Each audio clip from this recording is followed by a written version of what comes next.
Now, a week from today, Ohio will begin accepting applications from casinos, bars, or app companies interested in getting involved in sports betting. Ohio's expansion into sports gambling is expected to eventually grow into a $3 billion industry, generating millions in tax money for the state each and every year. But Ohio is late to the game. Chief Investigative Reporter Bennett Haverly takes a look at the current landscape and what lies ahead. Indiana legalized sports betting in 2019, meaning the state next door has been collecting money for years off sports bets being placed inside casinos or on smartphones. Sports wagers in Indiana totaled $360 million in April. That's $2.7 million in tax revenue for the state of Indiana for that month alone. Take a look at this. Indiana, Michigan, Pennsylvania, and West Virginia have all legalized sports betting. All have taken in additional tax revenue, millions each year. Ohio will soon join the fold in January of 2023, leaving Kentucky as the lone outlier, surrounded by other states that have expanded gambling to include sports gaming. It's not for lack of trying. Kentucky State Representative Adam Koenig sponsored a bill in the Kentucky legislature that would have legalized it there too, but the bill failed. So we are effectively surrounded, just like we are with casinos, with the exception of Tennessee.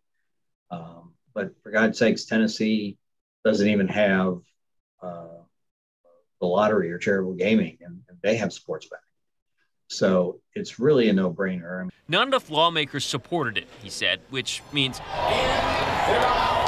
in a state with a rich history of wagers on horse racing, Kentuckians won't be able to bet on other sports, meaning additional tax dollars won't flow into state coffers. But it was largely based upon the American Gaming Association's estimates years ago that $2 billion was wagered illegally in Kentucky on sports every year. You said $2 billion with a B? I did. Wow. Yes. Wagering on professional or college sports here in Ohio won't start until January 1st. Ohio is expected to lose out on millions by not starting sooner. But Jessica Franks with the Ohio Casino Control Commission says her agency needs that time to process the applications, complete inspections, and ensure other compliance. So we know people are very excited about it, but again, we need the time that we need in order to make sure that we're doing this appropriately and to meet all of the very strict and detailed requirements that were laid out in the sports gaming law. Despite the positive news about the additional revenue for the state, there are some who would argue that Ohio's expansion into sports gambling should be closely monitored, and the expectations, to some degree, tempered. That's going to be the largest expansion that gambling that Ohio has ever seen, and it's the largest expansion of sports betting that any other state has done. So that aspect certainly gives me pause as to what this new wave might look like and who might be impacted by it. Derek Longmire is with the Problem Gambling Network of Ohio. His group is not opposed to expansion of sports gambling, but he says individuals need to monitor their own habits, and there's data to suggest there could be cause for some concern. We know from our statewide data, the last survey conducted in 2017, that of Ohioans who gamble, about 1 in 10 will develop a problem or are at risk for developing a problem.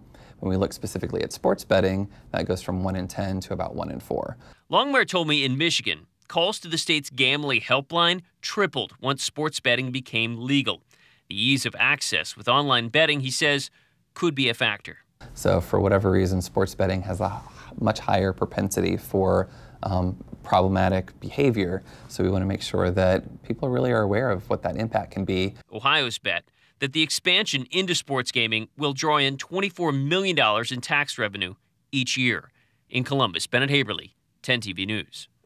Applications for those interested in being involved in the expansion of sports gaming can submit their applications starting on June 15th. The state has a list of more than 500 interested parties, from casinos to sports betting apps to bars, all of which are expected to participate. A complete list of the timeline is available on our website, 10tv.com.